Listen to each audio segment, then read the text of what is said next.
बड़े इज्जतदार लोग हैं। लानत हो ऐसों की इज्जत पे जो बेटी की रुखसती पे रात भर डीजे बजा करके डांस करते रहे। ऐसा नहीं लगता कि बेटी रुखसत होने वाली है, ऐसा लगता है कि घर की बला को दूसरे के ऊपर डालने जा रहे हैं, इसलिए रात भर कूदे गए। गैरत आनी चाहिए। कल जब बेटियां रुखसत होती थी, बाप 3 दिन पहले खाना छोड़ दिया करता था, सजदे लंबे कर देता था। रत जगह कल भी होते थे, आज भी होते हैं। कल के रत जगहों में कुरान पढ़ा जाता था, आज के रत जगहों में डीजे बजाया जाता है। कल के रत जगहों का आलम यह था, बाप की आंखें सुर्ख हो जाती थी। खुदा की कसम, कल जब बेटियां रुखसत होती थी, बाप जनाजों से ज्यादा बेटी की डोली पे रोया करता था।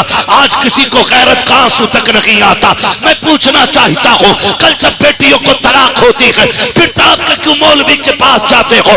कल जब बेटियों को ससुराल में सताया जाता है, फिर मौलवी से शिकायत क्यों करते हो? ये जो हमारे साथ हो रहा है, ये हमारी करने का फल है। रब ने तुझे बेटा बनाया था, किसी बहन का भाई बनाया था, किसी बेटी का बाप बनाया था, तो तेरी जिम्मेदारी ये थी कि जब बेटी की रुखसती का वक्त आया था, तुझे रात भर डीजे नहीं बजाना था, रात भर गानों में नहीं डूबना था। तेरी तो जिम्मेदारी ये थी, जब दुनिया सो जाती जाके मुसल्ला बिछा देता और रब की बारगाह में रो रो करके बेटी की खैरियत की भीख मांगता। मैं पूछना चाहता हूँ, आज जब बेटियां रुखसत होती हैं तो मुझे बता तो सकी, ये जो बेटी जा रही है किसी दुश्मन के घर जा रही है, नहीं रिश्तेदार के घर जा रही है, जिसके साथ रिश्ता किया है ये कत्ल करने लेके जा रहा है। आप कहोगे नहीं, इसने साथ निभाने की कसमें खाई है, फिर रोया किस लिए है? हर बाप के आंसू पोंछ के पूछो तू क्यों रोया है, तो उसके आंसू बताएंगे। मौलवी बात यह है, मैं गरीब जरूर हूं, मैंने बेटी को चटनी रोटी खिलाई है, लेकिन कभी भी मैंने अपनी बेटी को रुसवा नहीं किया। मैंने बेटी को सूखी रोटियां खिलाई, लेकिन कभी जलील नहीं किया। आज रो इस बात पे रहा हूं, ये जो सामने बराती बन के आए हैं, ये जो सेहरा पहन के आया है, कहने को लाखों की इनकम है, जमींदार का बेटा है, लेकिन खुदा जाने मेरी बेटी कल जब इसके दस्तरखान पे बैठेगी, जूती खा के रोटी मिलेगी या रोटी खा के जूतियां खानी पड़ेंगी। इस ख्याल ने रुला दिया कि कल जब मेरी बेटी को लुकमों के ताने दिए जाएंगे, मेरी बेटी पे क्या बीतेगी। इस ख्याल से बाप रो देता है। और डीजे बजा के नाचने वालों, गैरत का तमाशा बनाने वालों, औकात दिखा करके इस्लाम को बदनाम करने वालों, मेरा एक सवाल है, आज तुम डीजे बजा के बेटियों को रुखसत करते हो, गाने बजा के भेज रहे हो। कल जब बेटियों पे आफतें आएंगी तो रोने की जरूरत नहीं है, अपने सर दीवारों में मारना। और अगर बेटी बचाना चाहते हो तो जब बेटी की रुखसत की बारी आए तो डीजे नहीं बजाना है, तमाशे नहीं करने हैं। खुदा तौफीक दे तो कभी मस्जिद में जाना है, कभी रात को घर में मुसल्ला बिछाना है और रो के झोली फैलाना है। मालिक ये मेरी बहन है, ये मेरी बेटी है, मैं तेरी रहमत के सहारे दे रहा हूँ। खुदा मेरी बेटी को रोने ना देना। खुदा की कसम खा के कहता हूँ, जब ये घर से जाएगी अकेली नहीं होगी, जब ये घर से कदम निकालेगी कदम इसका होगा, साथ में करम खुदा का। नारे तकबीर, नारे तकबीर, नारे, मेरी आवाज से आवाज मिलाकर बोलिए, नारे तकबीर, नारे रिसालत, नारे गौसियत, नौजवान कमेटी, इश्क मोहब्बत, इश्क मोहब्बत, उर्से मुकद्दस, उलमाए सुन्नत जिंदाबाद। आज रोना है मेरे भाई, रोना है। 10% फोन ऐसे होते हैं, दुआ करते हैं बेटी ससुराल में दुख में रह रही है। 10% बाप रो के कहते उनकी सांसें भी पूरी नहीं हो पाती हैं। जी जी, बात करते करते लहजे टूट जाते हैं उनके, वो बेटी का दर्द पूरा नहीं बता पाते हम लोगों से। कहते हैं बस दुआ करें अल्लाह बेटी के दिन अच्छे कर दे। क्या बेटियां बाप को प्यारी नहीं होती हैं? बोलो जी जी, होती हैं कि नहीं होती हैं? बेटियां भी बाप को प्यारी होती हैं, बेटे भी बाप को प्यारे होते हैं। फर्क इतना है, बेटे को चोट लग जाए तो तड़प के कहता अब्बा मुझे यहाँ चोट लगी है, लेकिन बेटियां जब ससुराल में सताई जाती हैं ना तो वो कभी बाप से आके नहीं कहती अब्बा आज इतना मारा गया है, अब्बा आज खाना नहीं मिला है, 3 दिन से तेरी बेटी फाके से है। जब भी बाप की दहलीज पे आती हैं हंसती हुई आती हैं, क्यों? सिर्फ इसलिए ताकि मेरे बाप को मेरे दुखों का पता न चले। ये जब लोग पूछते थे ना क्या लेके घूम रहा है, कभी ये नहीं कहता था बेटी ये कंधे पे, कहता था मेरी शहजादी बैठी है मेरी कंधे पे। ये रिश्ते होते हैं। और हमने अल्लाह रसूल की नाफरमानियां की, हमने डीजे बजाए, हमने गाने बजाए, बेटियों के बेड़े गरक करके रख दिया। तो भाई माफ करना। जी जी। जहेज में कुरान होता है, यहाँ पे भी बोल सकते हो तो बोलो भाई, वरना जबरदस्ती कोई नहीं है। हाँ, मुझे आजम ने बुलाया, मैं भाई से कह के चला जाऊंगा, मैं जा रहा हूँ। जबरदस्ती नहीं कोई बांध के बैठाएगा यहाँ पे। मैंने पहले ही कहा था जितनी देर सुनेंगे उतनी देर बात। जी जी। मुझे टाइम पूरा नहीं। कुरान होता कि नहीं जहेज में? और जब बेटी गाड़ी में बैठने चलती है, आवाज आती है ठहरो, पहले कुरान रखो गाड़ी में। कहा क्योंकि पहले कुरान गाड़ी में बैठ रखा जाएगा। चल ठीक है, ये समझ में आ गया। बताओ, ये उलमा बैठे हैं, ये जिम्मेदार लोग बैठे हैं, ये सब बताएंगे। जो कुरान की तिलावत कसरत से करेगा, कुरान कयामत में अपने पढ़ने वाले की शफाअत कराएगा। हाथ पकड़ के कहेगा मालिक इसे बख्श, ये मुझे दुनिया में सीने से लगा के फिरता था, ये तन्हाइयों में मुझे पढ़ता था, ये रातों को उठ के पढ़ता था, मालिक जन्नत दे इसे। मुझे बताओ, जिसे रब ने शफाअत करने की ताकत दी है, वो शिकायत करने की ताकत नहीं रखता है? ओ भाई, वो शिकायत भी तो कर सकता है।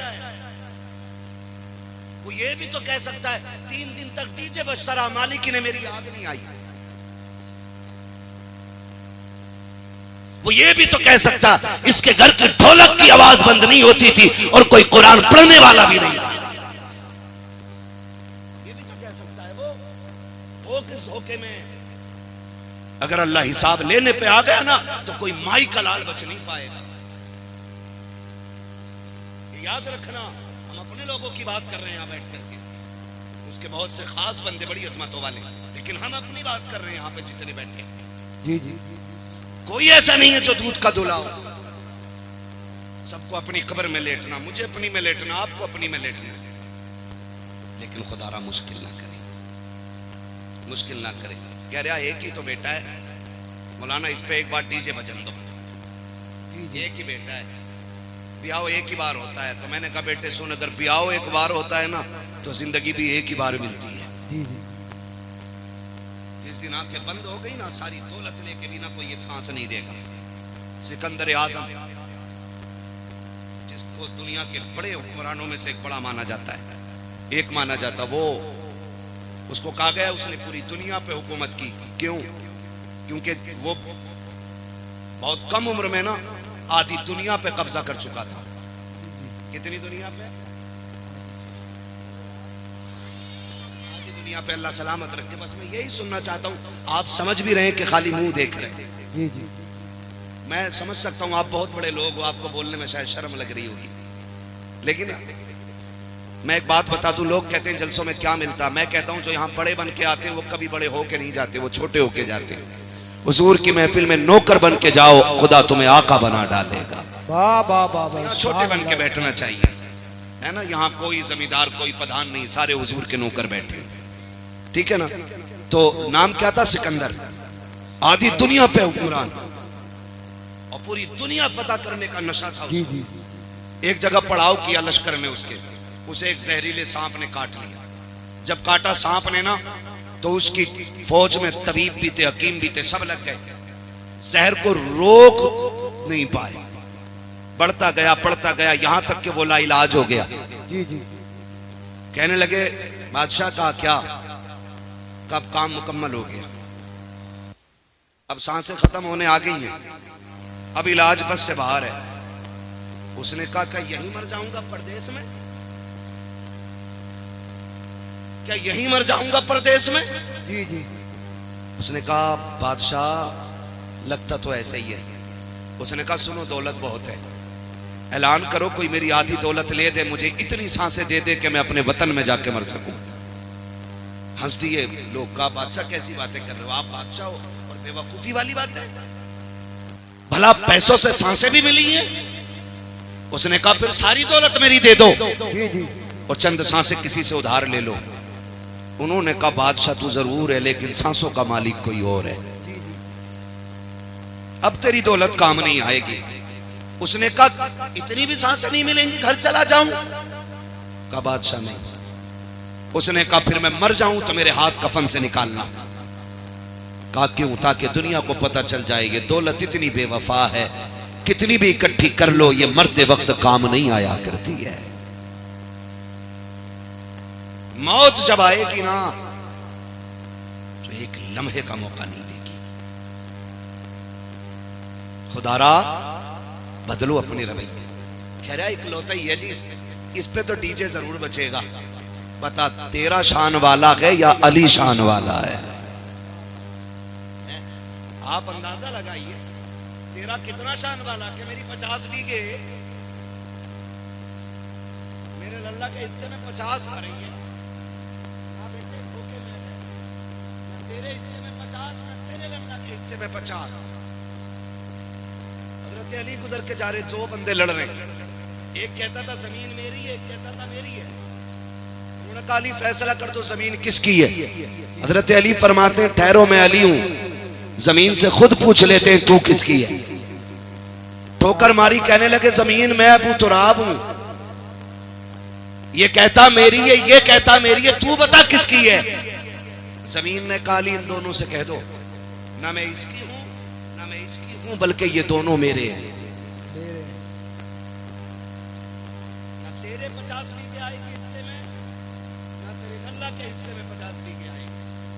कोई गजबर जमीन, कोई लट्ठे का कफन, कोई लकड़ी के तख्ते, बस इतनी कमानी है। और ये भी वो जो ये बाहर वाले लोग देंगे, अपनी मर्जी से वो भी नहीं लेगा। इसलिए भूलना नहीं चाहिए। कह रहा मेरे के हिस्से में 50 बीघे आ रही है, इसमें डीजे जरूर बजेगा। मैं कहता हूं अब अली को देख, तेरा वो है आंख खोली तो 50 बीघे देखी, अली वो है आंख खोली तो नबियों के इमाम का चेहरा देखा। इतनी अजमतों वाला अली पैदा हो गए, आंखें नहीं खुली, हुजूर तक खबर पहुंच गई। भतीजे अल्लाह ने बेटा दिया है, खुशी के मारे हुजूर दौड़ के आए देखने के लिए। चचा साथ भाई है, जैसी आए कहा मेरा भाई दिखाएं मुझे। चच्ची ने कहा शहजादे खुशी है कि अल्लाह ने बेटा दिया है, तकलीफ है कि वो आंखों से देखता नहीं। कहा क्यों? कहा कि खुलती नहीं, लगता है नाबीना है। हुजूर फरमाते हैं लाओ गोद में तो दो। जब हुजूर ने सीने से लगाया, हाथ में लिया, गोद में उठाया, हजरत अली ने आंखें खोल दी। जवान हुए, पूछा अली आंखें बंद क्यों रखी थी? कहने लगे अली ये तय करके आया था कि अगर पहले देखूंगा तो अपने यार को सबसे पहले देखूंगा। कहने लगे मैं ये ही तय करके आया था, पहले हुजूर का चेहरा देखना। इनसे शान वाला कोई हो तो लाके दिखाओ। कह रहे मेरे में डीजे जरूर बजेगा। खुदारा खत्म करें तमाशे, खत्म करें। और ये डीजे बजाने वाले डीजे कर लगा और सफेद कपड़े, काले जूते पहन के और रुमाल कंधे पे, पर्स बगल में दबा के, लड़के का अब्बा थोड़ी ना, इधर से कौन है ये? क्या जिनके कानों तक ये सिलाई आई है ना सुरमे की, यही लल्ला का अब्बा है। खींच के सुरमा लगा रहे आज। और डीजे वाले तो कह रहे आवाज खोल, कलेजे फट जाने बेटे, कलेजे, आवाज खोल। वो तमाशे किए हमने। और बाकी छोटे ये जलसे वाले चले गए होंगे तो क्या करोगे? जलसा करोगे, क्या फायदा मिला? क्या फायदा जलसे से? फिर तब ऐसी बातें होती है जी। और जब बारात निबट जाती है ना, फिर दरवाजा बजता, खट खट खट खट खट खट खट। फिर दरवाजा नहीं खुलता। का कौन है? का डीजे वाला पैसे लेने आया है। निकल गई मुखिया गिरी तो दे तो दिए 15,000 तो लगे थे। डीजे पे 50,000 खर्च करने वाला इमाम साहब की 2 रकात पे मर जाता है। 500 रुपए दे, 500 में चल रहे। हमारे अब्बा के में 30 रुपए गए थे, दादा के में 12 रुपए गए थे, हमसे 100 रुपए ले लो। ये हमारी कंडीशन है। मैं एक बात यहां अलग हट के कहूं, तुम्हें क्या लगता है कि सारे लोग गुंजाइशदार हैं? सबके घर में खुशहाली है? नहीं ना। अभी गुलफाम भाई से आपने सुना, उन्होंने एक बात आपको बताई, जो मांगता है उसे ही जरूरतमंद ना समझे। कई बार सफेद कपड़ों के नीचे भी कई जख्म छुपे होते हैं, ये भी आप याद रखें। ये जो तमाशे बना रखे हैं ना, वो आतिशबाजी होती है कि गरीब की बेटी का कलेजा छलनी होता है। जब रुखसती के वक्त किसी की बेटी की रुखसती पे आतिशबाजी होती है, गरीब कहती है हो क्या रहा है। कभी यतीम से कहा जाता है आज फलां की बेटी रुखसत हो रही है, वो बेटी जिसकी बालों पे सफेदी आ गई, जिसके घर में जिससे रुखसत करने के लिए 4 पैसे नहीं, आज उस यतीम को बाप का दौर याद आता है।